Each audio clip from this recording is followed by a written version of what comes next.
Ada dua sekarang ini di media dari pihak sana mengatakan bahwa pertama darah yang keluar dari hidungnya itu dulu Ferry pertama kali mengatakan itu apa itu Pennynya yang mukul-mukul gitu kan? Dibilang katanya kan saya memukul-mukuli diri sehingga saya berdarah sendiri. Nah itu pertama kali dia bilang Penny yang mukul-mukul diri. Tapi sekarang apalagi tiba-tiba bilang apa? Sekarang saya dibilang mimis. Nah, kita dulu.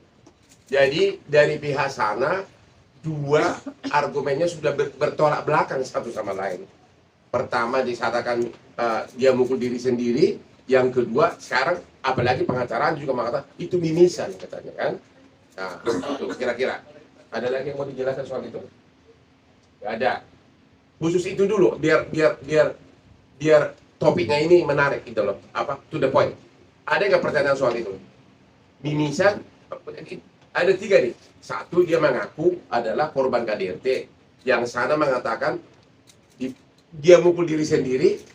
Yang sekarang berubah lagi pernyataannya itu mengatakan bahwa itu adalah mimisan. Tapi waktu di hadapan penyidik, waktu Vena manggil dia mengaku kan? Coba ceritakan dulu pengakuannya. Bismillahirrahmanirrahim. Assalamualaikum warahmatullahi wabarakatuh. Pertama-tama saya mengucapkan terima kasih kepada kedua orang tua saya, Papa Jimmy sama Mama Ayu. Saya yakin selamatnya saya kemarin karena kedua orang tua saya selalu doain saya. Dimanapun saya berada, setua ini dimanapun. Dan gak pernah nyalahin Mena atas pilihan Mena. Mena minta maaf sekali lagi sama Mama, sama Papa. Dia gak pernah mengungkit kesalahan Mena. Terutama sama Mama. Sama Papa, sama keluarga semua. Sama Tante Teti yang juga dari awal, tapi aku gak mau dengar. Kedua, aku juga pengen ngucapin terima kasih sama Kapolresta Kediri dan jajarannya. Dan juga semua pegawai, terutama janitor dari Hotel Grand Surya Kediri. Orang yang pertama kali ngelihat aku lari-lari di lift.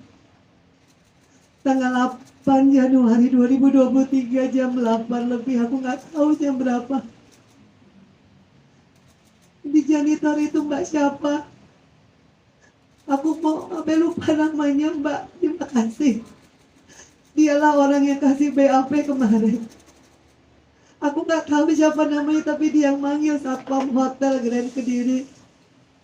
Sampai akhirnya dia yang nolongin aku. Salah satunya. Kedua, sama seluruh jajaran dan juga Kapolda Jawa Timur. Dan juga semua jajaran yang aku gak bisa sebutin satu persatu bagaimana aku buat BAP sendiri dari awal sampai dari Kapolresta Kediri sampai di Polda Jawa Timur. Semua dimudahkan sama Allah Subhanahu wa Ta'ala. Juga semua keluarga besarku, tanteku, Tante Maya, Tante Rita, Tante Freya, semua adik-adikku Reza dan Rena, dan semuanya selalu doain aku. Dan juga teman-teman wartawan, aku mohon maaf, aku gak bisa ngeladenin kalian 3 minggu lebih. Kalian sampai di depan rumah, kenapa aku gak mau muncul? Karena aku gak mau, aku korban KDRT. Tapi aku gak mau kalau aku sampai akhirnya membuka aib dan lain sebagainya. Tapi jujur di tanggal 8 Januari 2023 di jam kalau nggak salah jam 9 di saat Mbak Janitor datang sama Satpam Hotel Grand Surya Kediri pertama kali, security nanya sama Ferry, ada apa ini Pak? Dan saya lihat betul bagaimana Ferry mengatur body language-nya, bagaimana dia mengatur mimiknya. Dia bilang saya nggak tahu apa-apa. Bukan saya. Disitulah saya shock.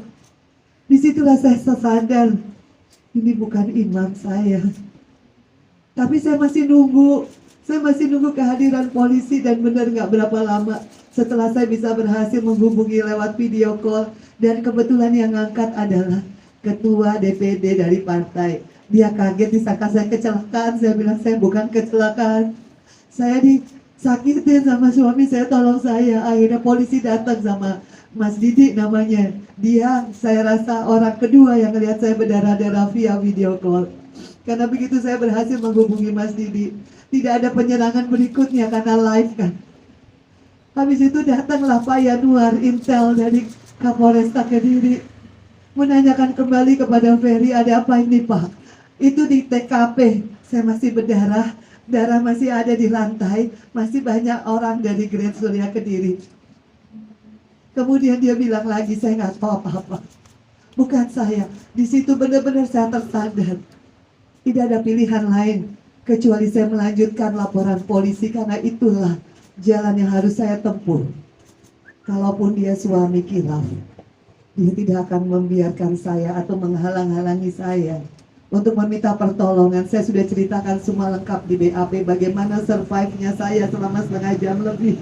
Saya berusaha melarikan diri keluar sampai ada CCTV, sampai ketemu Mbak Janitor, karena semua Allah meringankan kaki saya di hari itu. Ya Allah, saya nggak pingsan, saya masih bisa lari, saya masih bisa teriak-teriak. Jadi di situ saya lihat saya nggak ada pilihan lain kecuali ngelapor.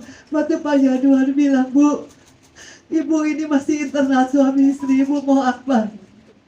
Saya mau lapor, saya mau visum, tolong fotoin darah saya, tolong selamatin saya mau lapor. Alhamdulillah, saya diiringi sama Kanit Ibu Deni dan juga Pak Yanuar sampai saya ke visum di rumah sakit Bayangkari yang ada di kota Kediri. Saya bikin visum, habis itu saya harus bikin BAP sendiri, semua kata Allah. Sampai akhirnya saya ke Polda, juga semua dimudahkan sama Allah. Saya masih bisa ingat semua kejadian per kejadian. Dan selalu konsisten omongan saya, ucapan saya. Karena semua Allah yang benar-benar nolong hidup saya. Kalau saya pingsan, itu yang saya bilang berulang kali kepada penyidik. Bapak bisa bayangkan kalau saya pingsan, apa yang terjadi. Sementara dua orang yang menanyakan kepada Ferry ada apa, dia selalu bilang tidak, bukan saya melakukan. Kemudian dia bisa telepon ibu saya di saat yang bersamaan, dia bilang saya jeduk-jedukin kepala saya ke tembok dan berdarah. Padahal dalam visum tidak pernah ada lebam biru, artinya saya tidak pernah menjedukkan diri saya. Yang ada saya ditekan sedemikian rupa, seperti yang sudah saya sebutkan di BAP, baik di Kapolresta Kediri maupun di Polda Jawa Timur. Terutama kepada Bang Hotman, saya mengucapkan terima kasih, Tuhan memberkati Bang Hotman. Saya bilang saya nggak bisa sendirian Bang. Saya butuh lawyer yang benar-benar punya keinginan yang sama untuk semua korban KDRT dimanapun berada, untuk berani speak up dengan segala konsekuensinya. Saya di playing victim, saya difitnah, saya nggak apa-apa. Saya bilang sama Bang Hotman, tidak ada pilihan lain kecuali saya terus maju ke depan. Saya juga selalu bilang sama anak-anak saya, Feral, Atala, Fania terutama yang lagi sekolah, gak perlu malu nak mama mengungkapkan ini. Karena sudah ada tidak pilihan lain, tidak ada pilihan lain kecuali saya speak up. Itu yang terjadi sama diri saya.